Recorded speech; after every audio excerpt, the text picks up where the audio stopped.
Comment ils nous vendent la moto pensée unique et les nouveaux maîtres du monde. Ignace Ramonet. Il a été journaliste espagnol, professeur de théorie de la communication établi en France.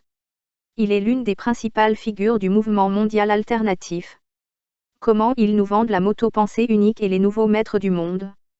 De toutes les illusions, la plus dangereuse est de penser qu'il n'y a qu'une seule réalité. Paul Watzlawick.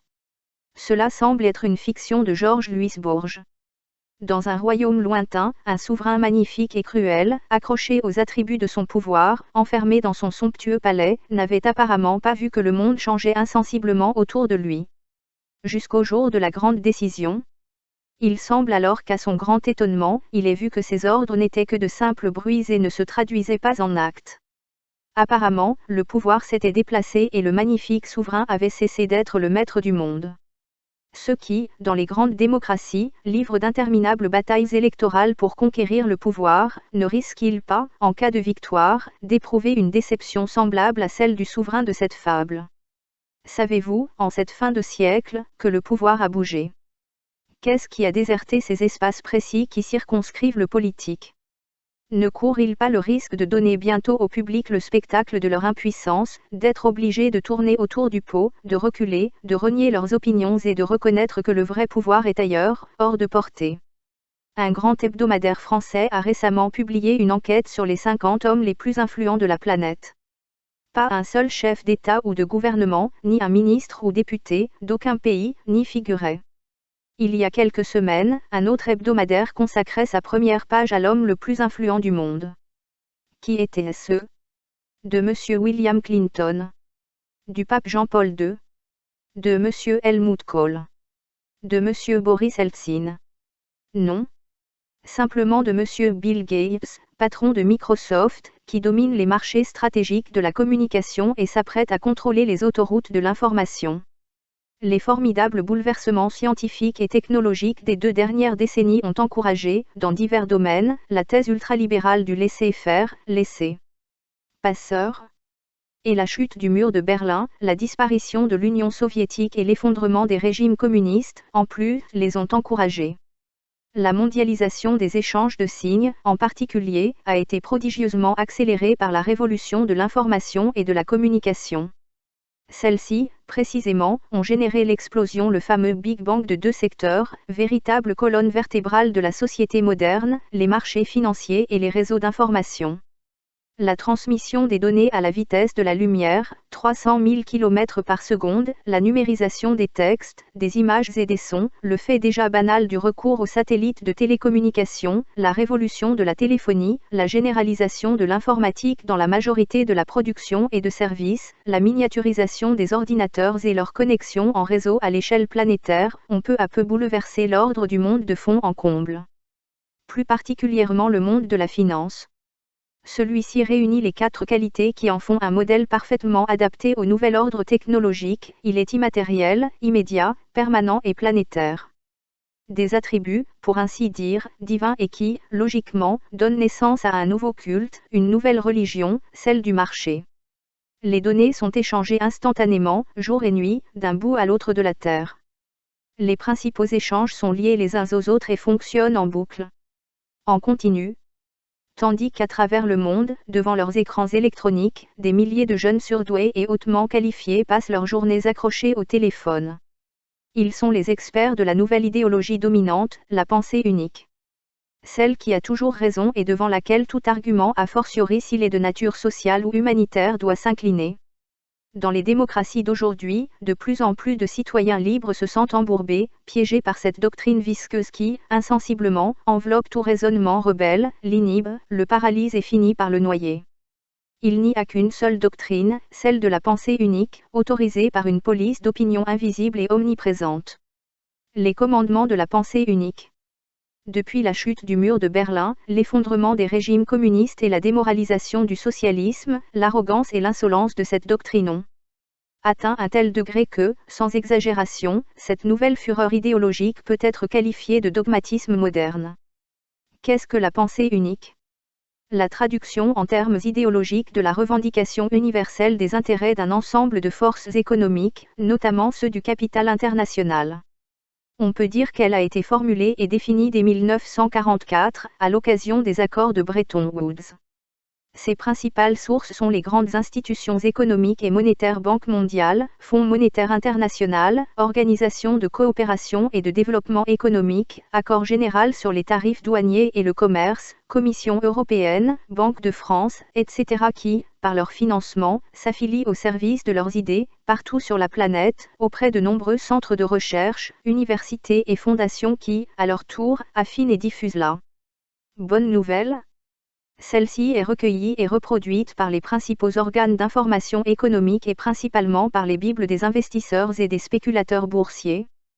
The Wall Street Journal, The Financial Times, The Economist, Far Eastern Economic Review, Agencia Reuters, etc.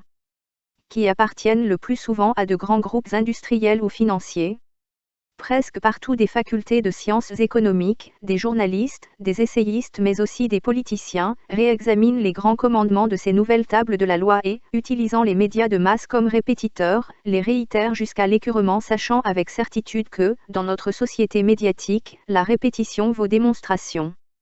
Le premier principe de la pensée unique est d'autant plus fort qu'un marxiste distrait ne le nierait pas du tout, l'économique l'emporte sur le politique. Sur la base de ce principe, il est arrivé, par exemple, qu'un instrument aussi important que la Banque de France devienne indépendant sans opposition notable en 1994 et, d'une certaine manière, soit épargné des aléas politiques. La Banque de France est indépendante, apolitique et multipartite, affirme en effet son gouverneur, M. Jean-Claude Trichet, qui ajoute toutefois, nous demandons que les déficits publics soient réduits et nous entendons une monnaie stable stratégie. Comme si ces deux objectifs n'étaient pas politiques.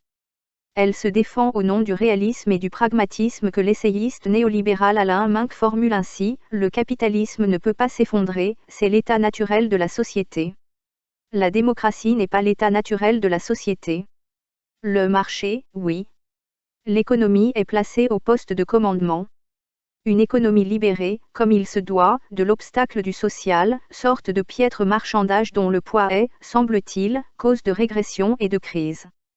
Les autres concepts clés de la pensée unique sont connus, le marché, dont la main invisible corrige les aspérités et les dysfonctionnements du capitalisme, et surtout les marchés financiers dont les signes orientent et déterminent le mouvement général de l'économie, la concurrence et la compétitivité qui stimulent et dynamisent les entreprises, les conduisant à une modernisation permanente et bénéfique, le libre-échange illimité, facteur de développement ininterrompu des échanges et, par conséquent, de la société, la mondialisation, à la fois de la production manufacturière et des flux financiers, la division internationale du travail qui modère les revendications syndicales et diminue les coûts salariaux, monnaie forte, facteur de stabilisation, déréglementation, privatisation, libéralisation, etc. De moins en moins d'États, un arbitrage constant en faveur des revenus du capital au détriment du travail. Et un mépris du coût écologique. La répétition constante, dans tous les médias, de ce catéchisme par des journalistes vénérés et par la quasi-totalité des hommes politiques, de droite comme de gauche, lui donne une force tellement intimidante qu'il étouffe toute tentative de libre réflexion et fait résistance à ce nouvel obscurantisme. Très difficile. On peut presque considérer que les 17,4 millions de chômeurs européens, la catastrophe urbaine, la précarité généralisée, les banlieues au bord de l'explosion, le pillage écologique, le retour du racisme et la marée des marginalisés, sont de simples mirages, coupables et hautement discordants. Hallucination dans ce monde heureux qui construit, pour nos consciences anesthésiées, la pensée unique. Le plus fréquent cependant est que les marchés fonctionnent pour ainsi dire à l'aveugle, intégrant des paramètres empruntés presque à la sorcellerie ou à la psychologie bon marché tels que l'économie de la rumeur, l'analyse des comportements grégaires ou encore l'étude des contagions mimétiques. D'autant plus que, de par ces nouvelles caractéristiques, le marché financier a mis au point diverses gammes de nouveaux produits dérivés, contrats à terme extrêmement complexes et volatiles, que peu d'experts connaissent bien et qui leur confèrent un avantage considérable dans les transactions non sans risque, comme le désastre financier de la banque britannique Baring l'a récemment montré. Il y en a à peine 10 dans le monde qui savent agir utilement, c'est-à-dire pour leur plus grand bénéfice, sur le cours des valeurs ou des devises. Ils sont considérés comme les maîtres des marchés, un mot de l'un d'eux et tout peut trembler, le dollar chute, la bourse de Tokyo s'effondre. Face à la puissance de ces mastodontes de la finance, les États ne peuvent plus grand-chose. La récente crise financière au Mexique, déclenchée fin décembre 1994, l'a montré de manière particulière. Quel poids les réserves de change accumulées des États-Unis, du Japon, de l'Allemagne, de la France, de l'Italie, du Royaume-Uni et du Canada, les 7 pays les plus riches du monde, ont-elles face au pouvoir financier dissuasif des fonds d'investissement privés, majoritairement anglo-saxons ou japonais? Pas trop. À titre d'exemple, considérons que, dans le cadre de l'effort financier le plus important qui ait jamais été consenti dans l'histoire économique moderne en faveur d'un pays, en l'occurrence, le Mexique, les grands États de la planète, dont les États-Unis, la Banque mondiale et le Fonds monétaire international ont réussi, ensemble, à lever environ 50 000 millions de dollars, une somme considérable. Eh bien, les 3 fonds de pension américains, à eux seuls les Big Three d'aujourd'hui, Fidelity Investment, Vanguard Group et Capital Research and Management Control. 500 000 millions de dollars. Les gestionnaires de ces fonds concentrent entre leurs mains un pouvoir financier d'une ampleur sans précédent, qui n'appartient à aucun ministre de l'économie ni à aucun gouvernement de banque centrale. Dans un marché devenu instantané et global, tout changement brutal de ces authentiques mammouths financiers peut entraîner la déstabilisation économique de n'importe quel pays.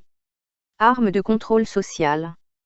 Les dirigeants politiques des principales puissances planétaires, réunis avec les 850 dirigeants économiques les plus importants du monde dans le cadre du Forum international de Davos, Suisse, en janvier 1995, ont dit à quel point ils désapprouvaient le nouveau slogan à la mode, tous les pouvoirs monde, marché, et combien ils craignaient le pouvoir surhumain de ces gestionnaires de fonds, dont la richesse fabuleuse a été totalement libérée des gouvernements et qui agissent à leur guise dans le cyberespace de la géographie financière.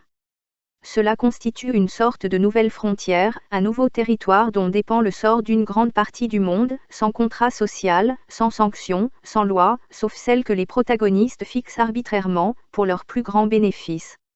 Les marchés votent chaque jour, estime M. George Soros, un financier milliardaire forçant les gouvernements à adopter des mesures certes impopulaires, mais indispensables. Ce sont les marchés qui ont le sens de l'État. À quoi M. Raymond Barre, ancien Premier ministre français et grand défenseur du libéralisme économique, répond « Décidément, le monde ne peut plus être laissé entre les mains d'une bande de trentenaires irresponsables qui ne pensent qu'à gagner de l'argent. » Il juge que le système financier international ne dispose pas des moyens institutionnels appropriés pour faire face aux défis de la mondialisation et de l'ouverture générale des marchés. La même chose est vérifiée par M. Boutros-Ghali, secrétaire général des Nations Unies. La réalité de la puissance mondiale échappe largement aux États. À tel point que la mondialisation implique l'émergence de nouvelles puissances qui transcendent les structures étatiques. Parmi ces nouveaux pouvoirs, celui des médias apparaît comme l'un des plus puissants et des plus redoutables.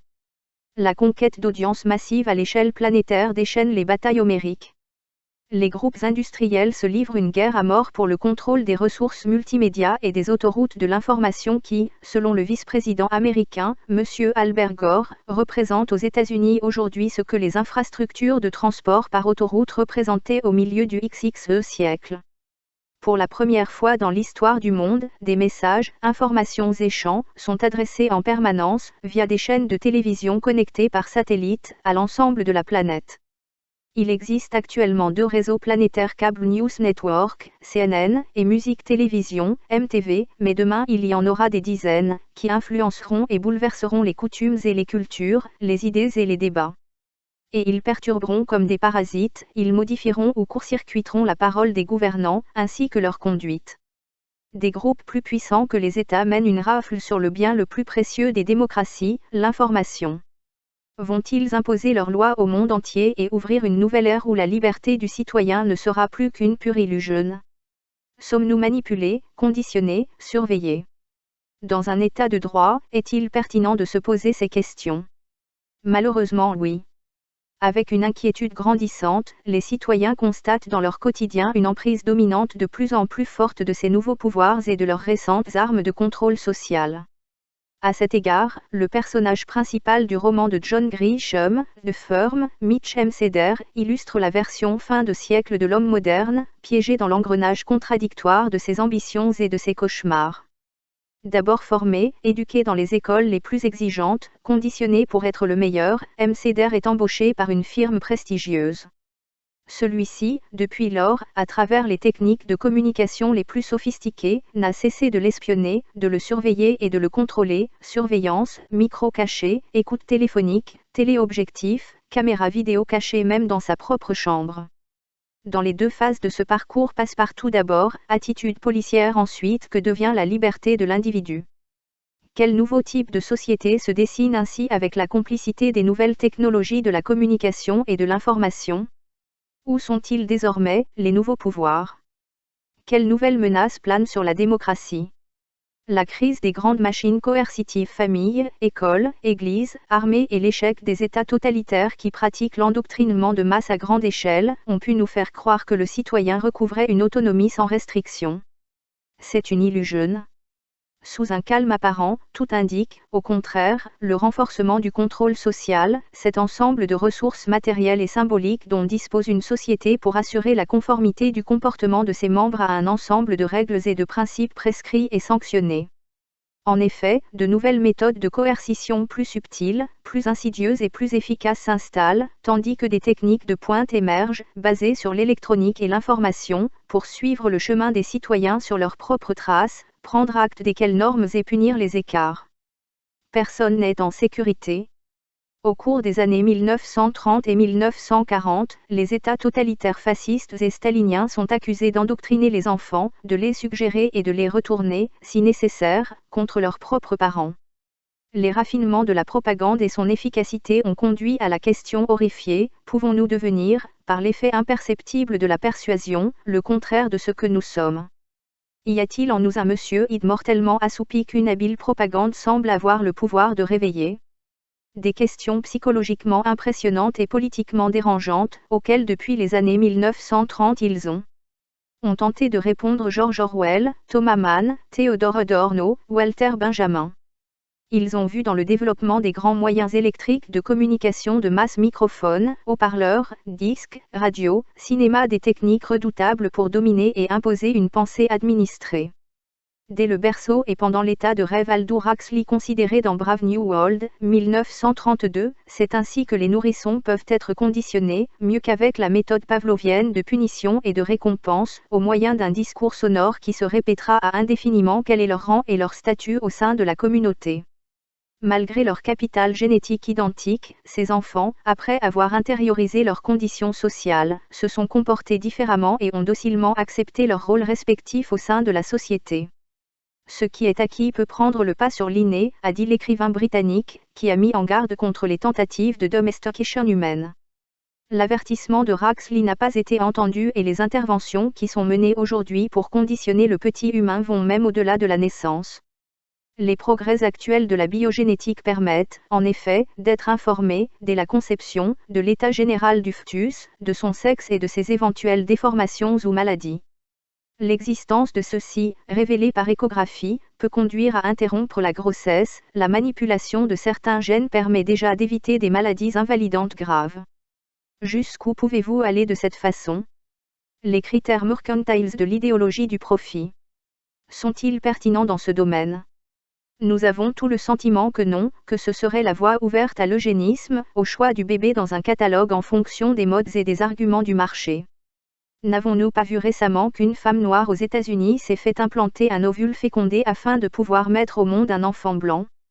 Les délires les plus extravagants en matière de génétique deviennent désormais techniquement possibles. Ingénierie de la persuasion. Mais l'homme programmé est aussi programmé après sa naissance. À côté de sa famille, dont l'ascendant a diminué, il existe d'autres structures de normalisation qui le prennent en charge très tôt. D'abord, la télévision, qui est devenue la principale babysitter et la principale distraction des enfants. Que retire-t-il des cyclopes cathodiques ? Tout d'abord, la violence.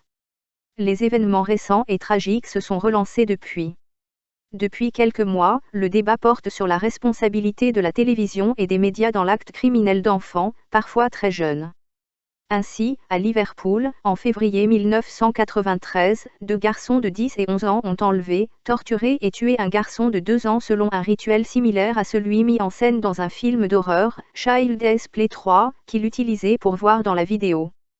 À Vitry-sur-Seine, France, en octobre 1993, 3 écoliers âgés de 9 et 10 ans ont été impliqués dans le lynchage mortel d'un sans-abri.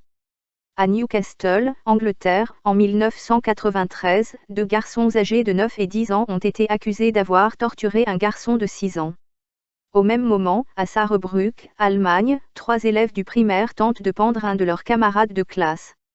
Début 1994, à Marseille, plusieurs adolescents accusés de viols, tortures et actes de barbarie sur une fillette de 12 ans, déclarent à ceux qui les interrogent qu'ils ne savent pas qu'ils font quelque chose de mal. Enfin, en Norvège, en octobre 1994, une fillette de 5 ans est décédée après avoir été battue par 3 garçons de 5 et 6 ans, une fois de plus, lors d'un rituel qui imitait une série télévisée pour enfants, Power Rangers. Ce dernier numéro a surtout provoqué, dans toute l'Europe, une vive émotion et a relancé le débat sur l'impact de certaines émissions sur les plus jeunes. À la suite de ces cas dramatiques, de nombreux pays ont pris des décisions pour limiter les scènes de violence à la télévision. 2 chaînes suédoises, par exemple, ont décidé de ne pas continuer à diffuser les séries Power Rangers et The Edge, soupçonnées d'avoir exercé une influence néfaste sur les enfants homicides norvégiens. Sous la pression de l'opinion publique, la télévision canadienne, pour sa part, s'est dotée d'un code de déontologie afin de supprimer les scènes gratuites de violence du petit écran, à compter du 1er janvier 1995. Au Royaume-Uni, le gouvernement a décidé de restreindre l'accès des mineurs aux vidéos violentes. Aux États-Unis, les principaux réseaux, ABC, CBS, NBC et Fox, ont décidé de supprimer une grande partie de la diffusion violente de leur programmation. Ceci, surtout, pour éviter que le gouvernement ne réglemente encore plus sévèrement la représentation de la violence sur le petit écran, puisque 4 Américains sur 5 sont convaincus que la violence à la télévision contribue à accroître la violence dans la vie réelle et après que l'American Psychological Association a publié un reportage révélant qu'au cours des 5 années d'école primaire, un enfant voit quelques 8000 meurtres et plus de 100 000 actes de violence à la télévision. En France, enfin, le rapport de la députée Christine Boutin préparé en octobre 1994, dans le cadre de la Commission des affaires culturelles, familiales et sociales de l'Assemblée nationale intitulé Enfants et télévision, fait 20 propositions pour protéger les jeunes téléspectateurs de l'influence excessive de programmes de télévision. Des enquêtes montrent qu'un enfant français âgé de 8 à 14 ans regarde la télévision 3 heures par jour en moyenne.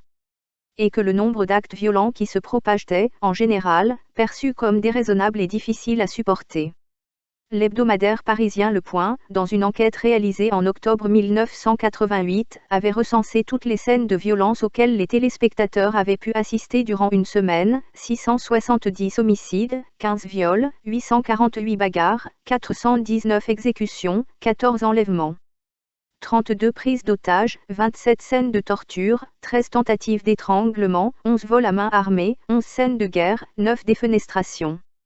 Ceci, soit dit en passant, dans toutes les émissions et pas seulement dans les émissions pour enfants, mais il faut savoir que les programmes pour la jeunesse ne représentent rien de plus que 30% du temps d'écoute des enfants de 8 à 12 ans, afin qu'ils regardent des programmes pour adultes pendant 70% de leur temps d'écoute. Et, à cet égard, il convient de noter que parmi les programmes les plus violents à la télévision figurent les informations. Crimes, atrocités des guerres en Bosnie ou au Rwanda, souffrance des enfants, on estime qu'environ la moitié des victimes civiles des guerres sont des enfants, catastrophes naturelles et épidémies, les journaux télévisés récitent le chapelet des tragédies ordinaires avec un réalisme et une crudité impressionnants. Cela affecte terriblement les enfants qui regardent. D'abord par l'impact même des images, leur crudité intrinsèque, mais aussi parce que les enfants savent instinctivement que ce qu'ils voient est vrai, réel, et que cela n'a rien à voir avec la fiction, et aussi parce qu'ils écoutent les propos de leurs parents, les réactions, les actualités font partie des émissions que la famille regarde ensemble, ces commentaires choquent parfois les enfants car ils soulignent le drame de ce qu'ils voient. L'effet d'anxiété est très fort, les enfants sentent que les parents eux-mêmes sont choqués, parfois horrifiés, par ce qu'ils voient. Cet effet anxiogène se traduit par une violence psychologique qui peut marquer l'humeur de l'enfant, l'impressionner et le déranger. Cela peut l'habituer à la violence, la banaliser et le rendre insensible, plus tard, à la souffrance des autres. Pour mettre en garde contre cette influence perverse, la chaîne américaine CBS diffusa en janvier 1995, sous le titre « In the Field of Massacre of America, un documentaire de 3 heures, réalisé à partir des séquences télévisées du journal télévisé, dans lesquelles s'accumulent les cadavres défigurés, les images hallucinantes des victimes de la violence ordinaire des événements américains. Mais la violence n'est pas le seul problème que l'habitude de regarder la télévision pose aux enfants. Avant d'atteindre l'âge de 12 ans, un enfant aura vu, en France, environ 100 000 publicités qui, subrepticement, contribueront à lui faire intérioriser les normes idéologiques dominantes. Et enseigner les critères consensuels du beau, du bon, du juste et du vrai, c'est-à-dire les 4 valeurs morales sur lesquelles s'édifiera à jamais sa vision morale et esthétique du monde. Très bientôt, la télévision imposera des critères émotionnels supérieurs aux arguments rationnels. Le gouffre entre rationalité et publicité s'est tellement creusé, écrit l'essayiste américain Neil Postman, qu'il est difficile de se souvenir qu'il y ait jamais eu une relation entre eux. Aujourd'hui, dans la télévision publicitaire, les propositions logiques sont aussi rares que les moches. La question de savoir si le publiciste dit la vérité ou non ne se pose même pas. Une publicité McDonald's, par exemple, n'est pas une série d'affirmations présentées logiquement et vérifiables. C'est une mise en scène, une mythologie si vous voulez, de très belles personnes, vendant, achetant et mangeant des hamburgers et affichant un bonheur extatique. Aucune déclaration n'est faite si elles ne sont pas ce que les spectateurs projettent sur la scène ou en déduisent. Une publicité peut être aimée ou non. Il ne peut être réfuté. Les dessins animés, dont les enfants sont encore de grands consommateurs, ne sont pas non plus démentis. S'il est vrai que certains sont d'une remarquable qualité poétique et d'une richesse pour l'imaginaire, beaucoup d'autres présentent une voix simpliste, manichéenne, pleine de préjugés et extrêmement violente, 41 actes de violence par heure, en moyenne, dans les dessins animés américains. Maintenant, comme on l'a vu, la question de la violence à la télévision et de son influence sur les enfants est soulevée avec plus de force que jamais. Selon le docteur Samuel Lepastier, du Centre de psychiatrie de l'enfant et de l'adolescent de l'hôpital Santa Ana à Paris. Regarder des émissions violentes peut avoir un effet calmant jusqu'à un certain seuil. Au-delà, l'excès d'excitation lié aux images ne s'élabore plus sur le plan psychologique. C'est là qu'apparaît une décharge de cette excitation par plusieurs voies. Les enfants peuvent être anxieux ou faire des cauchemars. Dans une plus large mesure, l'évacuation se fait par des jeux, des imitations, en passant à l'acte. Pour avoir imité le héros d'un film pour adolescents, le programme, qui s'allongeait sur le bitume d'une autoroute et restait immobile au milieu de la circulation, plusieurs jeunes Américains ont été écrasés sur les routes des États-Unis à l'automne 1993. Ce a forcé la société de production, la Walt Disney Company, à couper la scène de toutes les copies en circulation et a conduit le Congrès à exiger une action contre la violence à la télévision. Ce que le gouvernement britannique a également fait le 12 avril 1994. Este debate se traslado hacia la influencia de los videojuegos, que en legado a ser la principal distracción de los adolescentes, una encuesta ha revelado, en septiembre de 1994, que las 3/4 partes de los niños franceses de la primaria juegan con regularidad a los jeux vidéo. Ces divertissements électroniques proposent généralement des mini-histoires d'aventure, les scénarios sont généralement inspirés de guerres réelles, Vietnam, Afghanistan, Nicaragua, Golfe, Bosnie. Un héros suit un parcours initiatique au cours duquel il ne cesse d'éliminer des adversaires de plus en plus redoutables.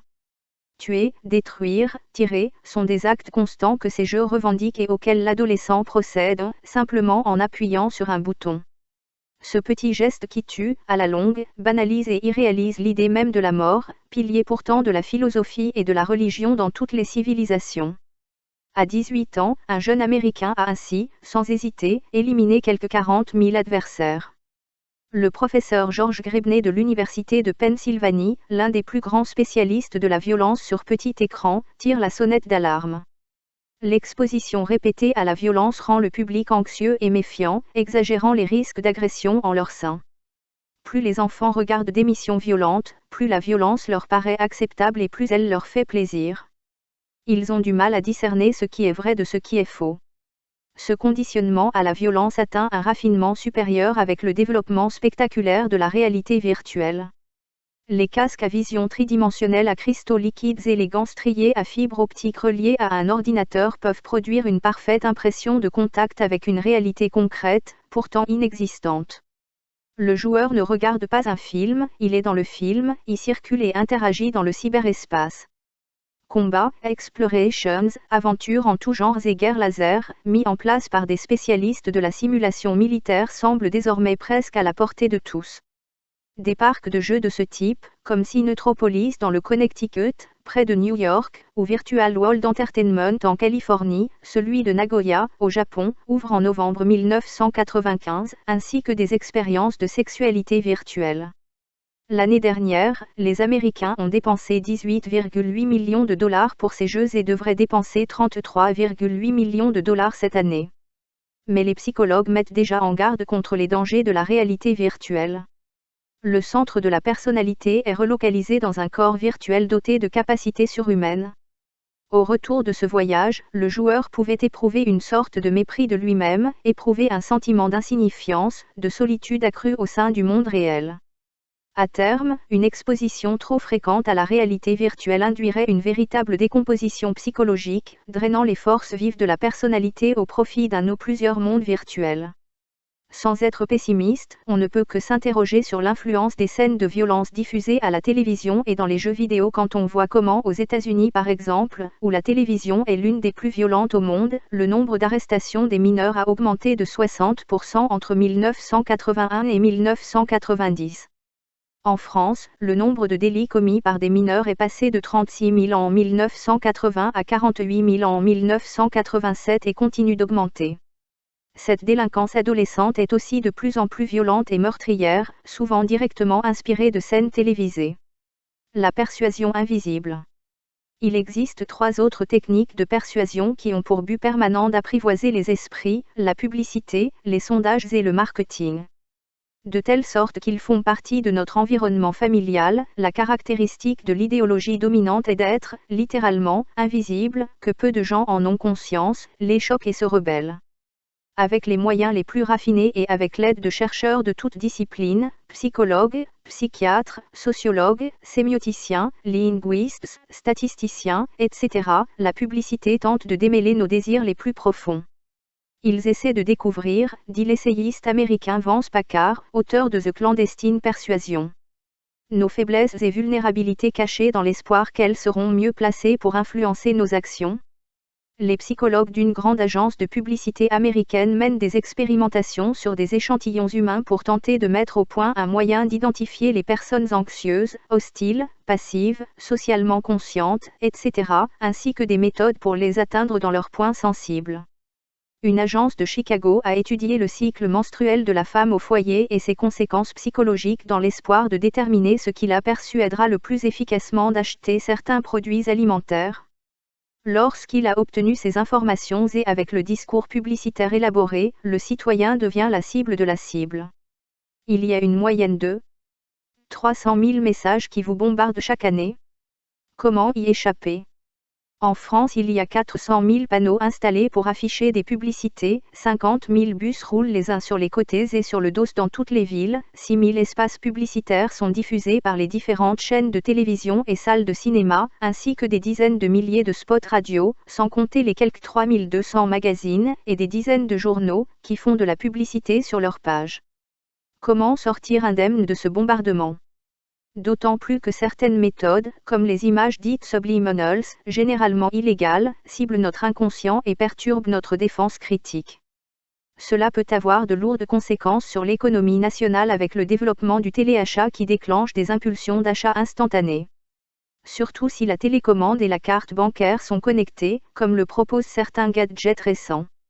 Les techniques de publicité et de vente, même les plus controversées, servent en revanche de modèle au discours politique, notamment en période électorale. Son influence sur le citoyen, notamment celle du marketing politique, est considérable dans le choix des dirigeants d'une démocratie. Les techniques de vente, fondées sur des études de marché très savantes, prétendent être presque une science. Leur but, nous manipuler, nous faire consommer toujours plus. À cet égard, les stratégies préparées dans les hypermarchés pour faire chuter le consommateur sont étonnantes. Un hypermarché laboratoire a même été construit à Saint-Quentin-en-Yvelines, afin d'étudier au microscope les comportements d'achat. Dans ces magasins expérimentaux, l'acheteur de cobayes est épié par une équipe de sociologues et de psychologues qui suivent ses moindres gestes à travers des miroirs sans mercure, son parcours, ses arrêts, ses doutes, sont minutieusement analysés. Même le trajet suivi par votre regard le long des étagères de produits est enregistré par l'Eye Movement Recorder, un système qui, en étudiant la réfraction infrarouge sur la rétine, permet de déterminer quels articles d'une étagère ont été observés en premier lieu et pour combien de temps. Grâce à la collaboration d'architectes, de décorateurs et d'enlumineurs, ces observations et enquêtes très fines sur les motivations d'achat permettront de modéliser l'espace intérieur des hypermarchés afin de stimuler la consommation. Longueur d'allée, taille des rayons, emplacement des produits, éclairage, couleur, tout est calculé pour que le client se déplace plus lentement, s'arrête devant un maximum de produits et, en plus de l'essentiel, achète le superflu. Rien n'est laissé au hasard. Un exemple, l'électroménager, toujours situé à l'entrée des magasins, pour deux raisons, le chariot doit être vide pour pouvoir recevoir un gros colis, et son prix servira de référence, puisque tout le reste vous paraîtra moins cher. Même la musique ambiante est bien étudiée pour que l'immensité des navires marchands ne fasse pas peur et devienne plus intimiste. En France, 60% des hypermarchés diffusent la même musique spécialement conçue pour eux par une société qui, par satellite, couvre tout le territoire. Dans certains pays, cette musique contient des sons subliminaux, qui se répètent aux clients extatiques. Faites-vous plaisir. Relaxez. Ne volez pas. Coadjuvantes au discours publicitaire, les enquêtes apportent des informations et des arguments supplémentaires sur les besoins de toutes sortes de citoyens. Ce que recherchent les sondeurs, explique Vance Packard, c'est évidemment pourquoi nous agissons, afin, si cela peut être fait, de faire pencher plus certainement notre élection en leur faveur. Les sondeurs enquêtent, parfois sous de faux prétextes, sur les comportements, les coutumes, les attitudes et dessinent petit à petit le profil du consommateur électeur moyen. Ils définissent ainsi l'opinion publique qui, la plupart du temps, n'est que le reflet légèrement déformé de l'information et de la publicité de masse.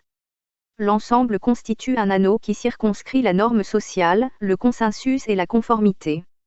Ou, comme le dit l'essayiste néolibéral Alain Minck, le cercle de la raison. En dehors de cela, il y a la marge, la déviation, la normalité. Les sondages établissent ainsi une nouvelle forme de conditionnement qui nous influence sans se faire remarquer. En nous rappelant constamment le désir de la majorité, ils suggèrent que nous allions dans le même sens. Car, en effet, les indécis ont tendance à se rallier à la vis de la majorité. Paul Watzlawick, spécialiste de la communication à l'école de Palo Alto, a magistralement montré comment un individu isolé finissait par douter de ses propres sentiments et comment, pour ne pas se démarquer, il en arrivait à accepter la vis du plus grand nombre. La volonté de renoncer à sa propre indépendance, de troquer le témoignage de ses sens contre la sensation confortable mais déformant la réalité d'être en harmonie avec un groupe, dit Watzlawick, est, bien sûr, la nourriture avec laquelle on vit. Ils rôdent à nouveau à la faveur des troubles actuels, dans lesquels ils sont déjà au pied du canyon, comme en Italie, où les élections de mars 1994 ont vu le déploiement de toutes les technologies modernes de conditionnement et aussi l'élection de M. Silvio Berlusconi. Coercition et surveillance. Le conditionnement va de pair avec la vigilance. Et les moyens de l'exercer se sont décuplés avec les progrès de l'informatique et la formidable capacité de contrôle que permettent les nouveaux outils. Gestes indescriptibles du quotidien. Ils laissent des traces indélébiles sur les réseaux électroniques, permettant de reconstituer un itinéraire ou un mode de vie.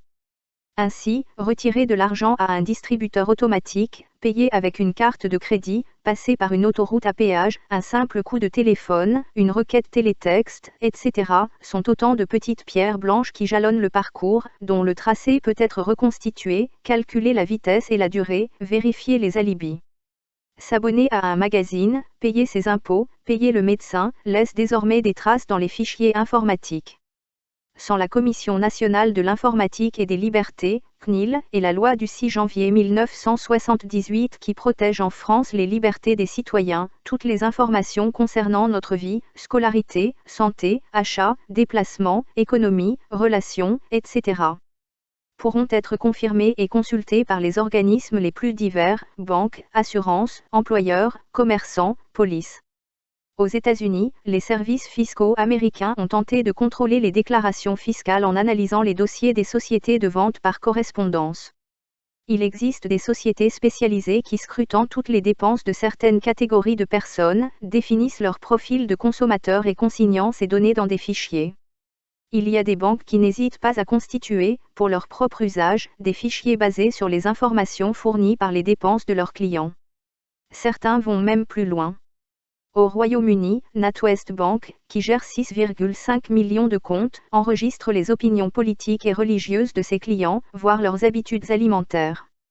Dans l'entreprise, où les modalités d'embauche vérifient la conformité physique et idéologique des candidats aux normes sociales dominantes, la hiérarchie peut désormais mieux contrôler l'activité des salariés. La vidéosurveillance que Charles Chaplin et Fritz Lang avaient envisagée dès 1930 avec Modern Times et Metropolis respectivement s'est généralisée. La durée réelle du travail, la présence, la productivité et l'efficacité des employés, tout cela peut être vérifié, ainsi que les appels téléphoniques personnels enregistrés dans la mémoire centrale de l'ordinateur. En 1984, lors de l'occupation de l'usine SKF d'Ivry-sur-Seine, les ouvriers découvrent qu'ils sont systématiquement embauchés par le service du personnel sur la base de leurs opinions politiques et syndicales. De tels fichiers, interdits, sont monnaie courante, car connaître l'état d'esprit des salariés fait partie du métier de responsable des ressources humaines.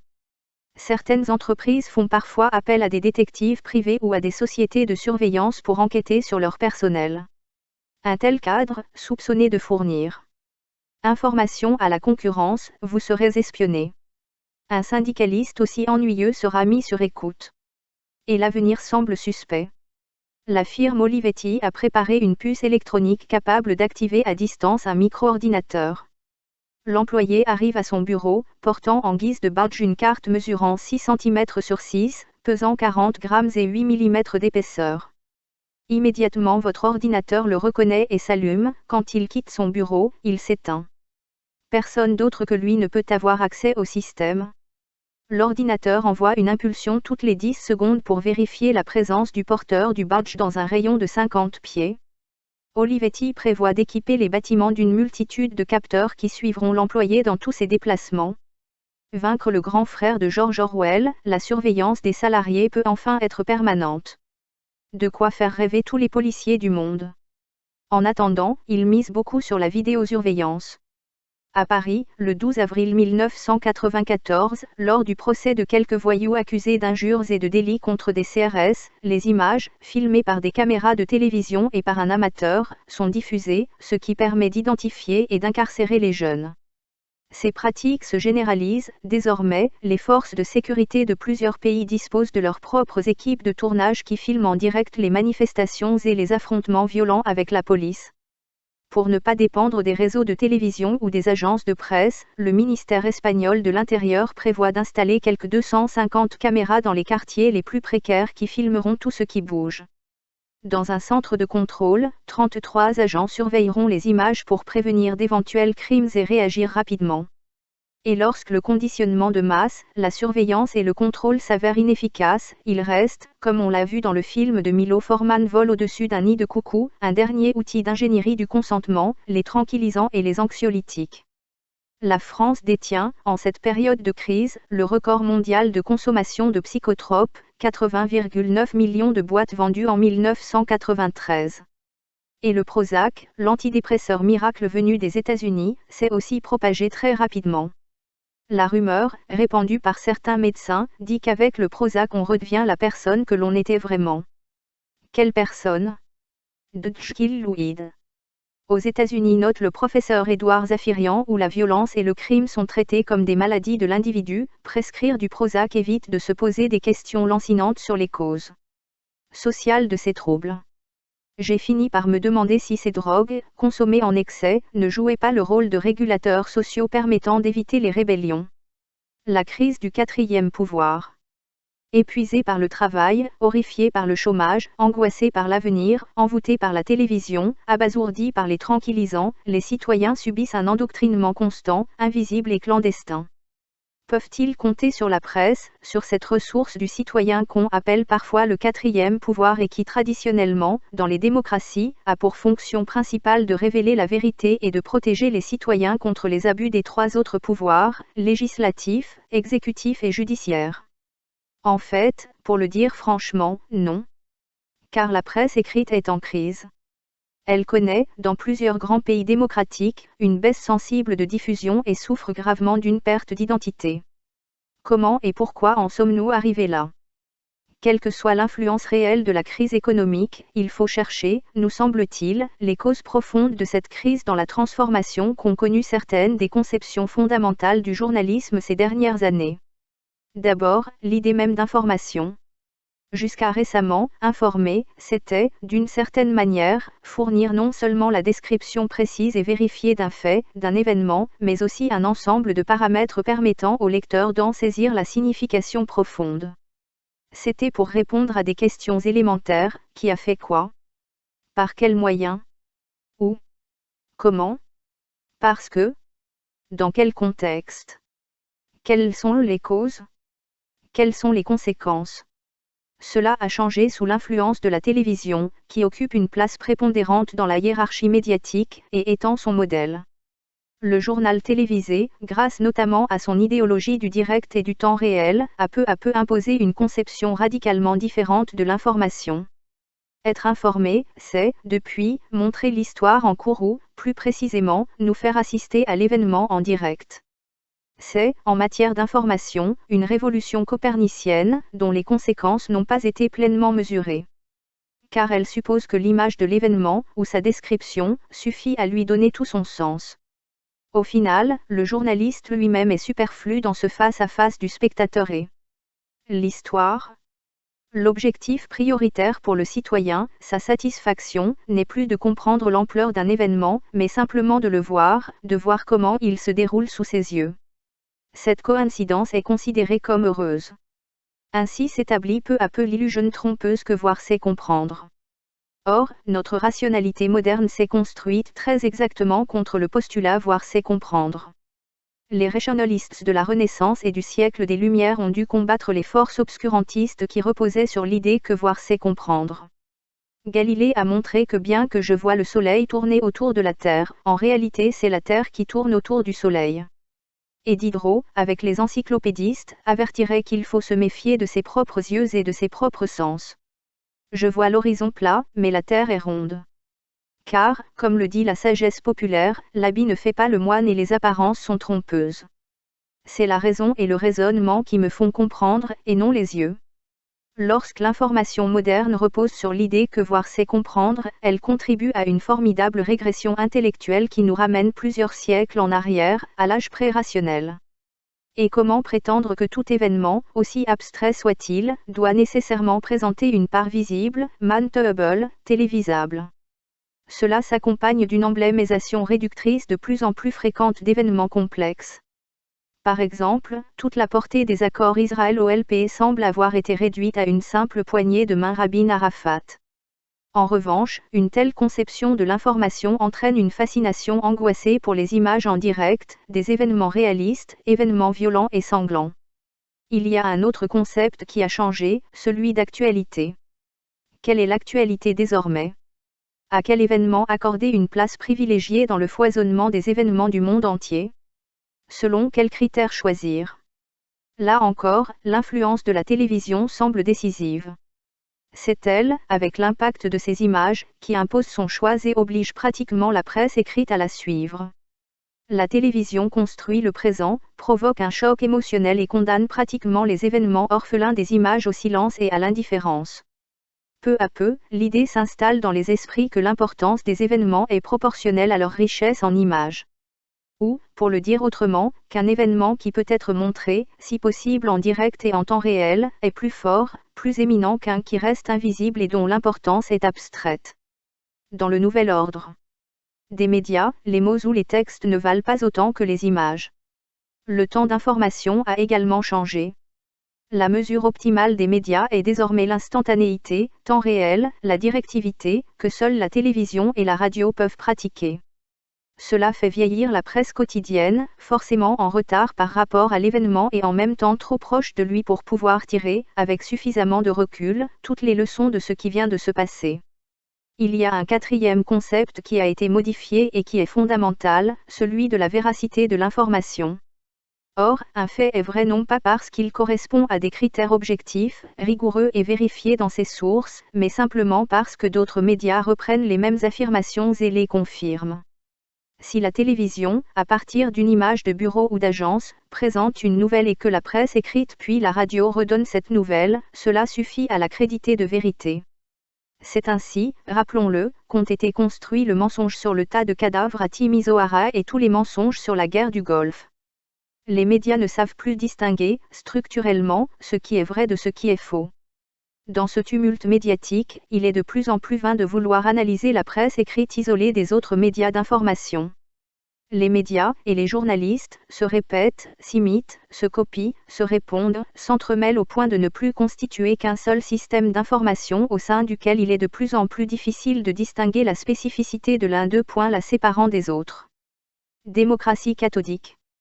Enfin, information et communication tendent à se confondre. Trop de journalistes continuent de croire qu'ils sont les seuls à produire l'information, alors que toute la société fait frénétiquement la même chose. Il n'existe pratiquement plus d'institutions, administratives, militaires, économiques, culturelles, sociales, etc., qui ne disposent d'un service de communication et de relations publiques et ne délivrent, sur elles-mêmes et ses activités, un discours pictural et élogieux. À cet égard, tout le système, dans les démocraties cathodiques, est devenu rusé et intelligent, parfaitement capable de manipuler astucieusement les médias et de résister sagement à sa curiosité. À tous ces gâchis s'ajoute un malentendu essentiel. De nombreux citoyens considèrent que, confortablement installés dans le canapé de leur salon et regardant sur le petit écran une cascade sensationnelle d'événements basés sur des images fortes, violentes et spectaculaires, ils peuvent obtenir des informations sérieuses.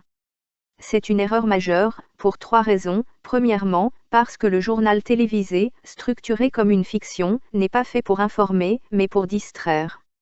Ensuite, parce que la succession rapide de faits divers brefs et fragmentés, une vingtaine pour chaque journal télévisé, produit un double effet négatif de surinformation et de désinformation.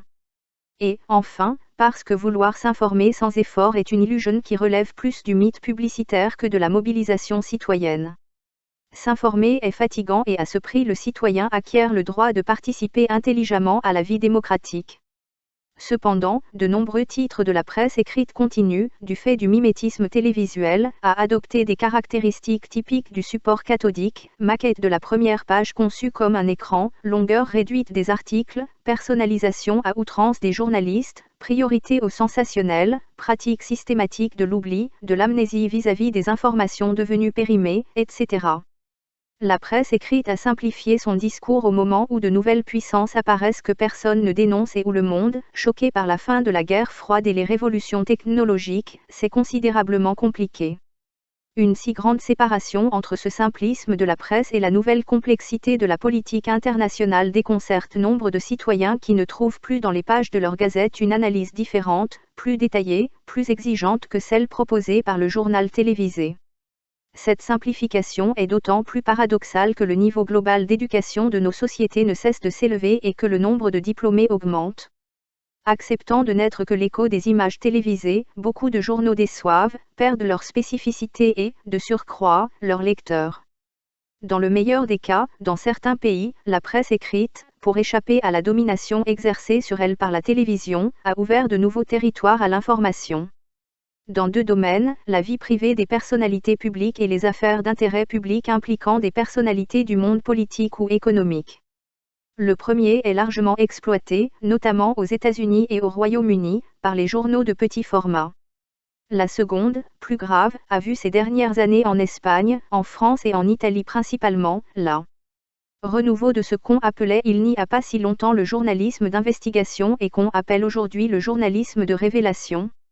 C'est, au sens propre, révéler, c'est-à-dire mettre au jour ce qui était caché, analyser ce qui était caché, expliquer ce qui n'est pas visible. Cette télévision, par définition, ne peut pas le montrer puisqu'il n'y a presque jamais d'images. Ce sont des dossiers, papiers et documents dont la présentation par image n'apporte rien. Dans ce type de journalisme, le raisonnement et la démonstration sont à nouveau des figures importantes. Penser, et non simplement voir, est à nouveau possible, dans une certaine mesure, puisque de nombreux journaux, et les groupes auxquels ils appartiennent, s'engagent dans cette voie pour leur propre survie économique. La confrontation avec la télévision est donc une priorité au risque de faire des révélations tous les jours, coûte que coûte, au risque d'oublier l'éthique professionnelle ou de maltraiter la déontologie, trahissant ainsi doublement les citoyens lecteurs, pris en otage dans cette guerre médiatique, dans laquelle tous les coups sont permis, même les plus bas. D'autant plus que l'influence de la télévision, principalement en termes de diplomatie, n'a cessé de croître ces dernières années. Nous avons pu le vérifier lors des grandes crises internationales. Sans les images poignantes du marché bombardé de Sarajevo, y aurait-il eu un ultimatum de l'ONU? Sans le spectacle émouvant des enfants affamés de Mogadiscio, y aurait-il eu un débarquement militaire en Somalie? N'est pas sûr. Dans nos démocraties médiatiques, l'injonction humanitaire dicte désormais l'attitude des ministres des Affaires étrangères et prescrit une diplomatie afflictive de l'audiomètre, avec les risques redoutables que cela comporte. Si la politique américaine prévient le professeur George F. Kennan et le recrutement de nos forces armées à l'étranger sont conditionnés par l'industrie de la télévision commerciale et inspirés par l'élan émotionnel du peuple, il n'y aura plus de gouvernement responsable. À cet égard, un haut responsable du département d'État a récemment révélé que pour ne pas agir en ex-Yougoslavie sous la pression de la machine médiatique, la stratégie du président Clinton consiste à éviter à tout prix que la Bosnie apparaisse à la une des grands médias. Chaque jour de silence sur la Bosnie au journal télévisé est un jour gagné. Si le choc de l'information arrache les dirigeants à leur immobilité, doit-on le regretter? Théoriquement, non. Car l'une des principales fonctions du quatrième pouvoir est, effectivement, d'agir comme un aiguillon au nom des valeurs de la démocratie. Mais la plupart des médias n'auraient pas le moindre droit de revendiquer cette noble fonction, entraînés dans une dérive qui fait tant de mal, ils ne sont généralement plus dignes de l'exercer. Instantanéité, spectaculaire, fragmentation, simplification, globalisation et marchandisation sont désormais les principales caractéristiques d'une information structurellement incapable de distinguer le vrai du faux. Comme la couverture de certains événements récents n'a cessé de le démontrer, Tiananmen, Timisoara, la guerre du Golfe, le Kurdistan, la Somalie ou encore le bombardement du marché de Sarajevo, dont l'origine a été attribuée par les médias de masse aux musulmans eux-mêmes. Le système d'information a été perverti, dominé par la télévision, pris au piège des apparences, il montre sans comprendre et de fait exclut du champ réel ce qu'il ne montre pas. Un exemple de ce désordre, la très sérieuse chaîne américaine CBS a envoyé plus de journalistes en février dernier pour couvrir le duel douteux de deux patineurs artistiques olympiques qu'à Sarajevo pour suivre les conséquences de l'ultimatum. Déjà peu fiable en soi, ce système est au seuil d'une révolution radicale avec l'avènement du multimédia que certains comparent, en raison des changements radicaux induits, à l'invention de l'imprimerie par Gutenberg. L'articulation de la télévision, de l'ordinateur et du téléphone crée une nouvelle machine de communication interactive, basée sur les résultats d'un traitement numérique. Réunissant les talents multiples des médias dispersés, auxquels s'ajoutent la télécopie, la télématique et la monétique, le multimédia marque une rupture et pourrait complètement bouleverser le champ de la communication. Tout comme le nouvel ordre économique international, attendu par le président William Clinton, qui a lancé l'ambitieux projet des autoroutes électroniques pour redonner aux États-Unis le rôle de leader dans les industries du futur. Tout le pouvoir au marché. Des fusions gigantesques sont en cours entre les géants du téléphone, du câble, de l'informatique, de la vidéo et du cinéma. Rachats et fusions se succèdent, mobilisant des dizaines de milliers de millions de dollars, dans 5 ans. Il ne restera plus guère qu'une dizaine d'entreprises dans l'arène. Certains rêvent d'un marché de l'information et de la communication parfait, totalement intégré grâce aux réseaux électroniques et satellitaires, sans frontières, fonctionnant en temps réel et en permanence, ils l'imaginent construit sur le modèle du marché des capitaux et des flux financiers ininterrompus. Pour ne pas s'éloigner comme ce fut le cas au Sud dans les années 1970, lors de la bataille, perdue, du nouvel ordre mondial de l'information et de la communication, l'Europe s'est aussi lancée dans de grandes manœuvres. Là aussi la logique du gigantisme industriel est plus forte que toute autre considération, on l'a vu en France, en février dernier, lors de l'OPA hostile de Canal+. La presse écrite n'est pas à l'abri de cet ouragan d'ambition déchaîné par le défi du multimédia. Beaucoup de grands journaux appartiennent déjà au méga-groupe de communication, ainsi, The Times, de Londres, est contrôlé par News Corporation, de M. Rupert Murdoch, et La Repubblica, de Rome, par Olivetti, de M. Carlo Benedetti. D'autres, comme The Independent de Londres, ont récemment été la cible de répression régulière. En France, les rares titres qui restent indépendants de la presse nationale, fragilisés par la chute brutale des recettes publicitaires, ne sont plus à l'abri de la cupidité des puissances financières. Ce nouveau mécanisme communicationnel et le retour des monopoles inquiètent les citoyens, à juste titre. Vous vous souvenez des mises en garde lancées il n'y a pas si longtemps par George Orwell et Aldous Huxley, dont le centenaire de la naissance a été fêté en 1994, contre le faux progrès d'un monde géré par une pensée unique. Ils craignent la possibilité d'un conditionnement subtil des mentalités à l'échelle planétaire. Au sein du schéma industriel imaginé par les patrons des sociétés de divertissement, chacun confirme que l'information est avant tout considérée comme une marchandise et que ce caractère est, de loin, plus fort que la mission fondamentale des médias, éclairer et enrichir le débat démocratique. Cela suscite chez certains citoyens une soumission illimitée, une indifférence que certains appellent consensus. Et chez d'autres, un sentiment de plus en plus conscient et viol que l'accumulation d'abus, de manipulations et de surveillance, au service des nouveaux pouvoirs, menace de corrompre la démocratie. Au risque de nier les principes et les pratiques démocratiques, les nouveaux maîtres du monde multiplient ainsi, avec la complicité des États, des mesures de surveillance préventive, notamment des populations de plus en plus marginalisées par la crise. Les outils futuristes d'information et de communication servent plus au conditionnement et à l'encerclement des citoyens qu'à leur émancipation. Est-ce tolérable? Si personne ne contrôle les gardiens du nouvel ordre social, quel danger pour la démocratie? Ni M. Ted Turner de CNN, ni M. Rupert Murdoch de News Corporation Limited, ni M. Bill Gates de Microsoft, ni M. Jeffrey Winnick de Fidelity Investment, ni M. Larry Rom de Chena Trust et International Investment, ni même M. Robert Allen, de ATT, pas plus que M. George Soros ou des dizaines d'autres nouveaux maîtres du monde, n'ont jamais soumis leur projet au suffrage universel. La démocratie n'est pas pour eux. Ils se considèrent au-dessus de ces discussions interminables où des concepts tels que le bien public, le bonheur social, la liberté, l'égalité et la solidarité font encore sens. Ils n'ont pas de temps à perdre. Votre argent, vos produits et vos idées franchissent sans entrave, à l'ère de la mondialisation, les frontières du marché mondialisé. À leurs yeux, le pouvoir politique n'est rien d'autre que le troisième pouvoir. Il y a d'abord le pouvoir économique, puis le pouvoir médiatique. Et quand on a ces deux-là, comme M. Berlusconi l'a montré en Italie, la prise du pouvoir politique n'est qu'une formalité. Terminé. Comment ils nous vendent la moto-pensée unique et les nouveaux maîtres du monde? Ignace Ramonet.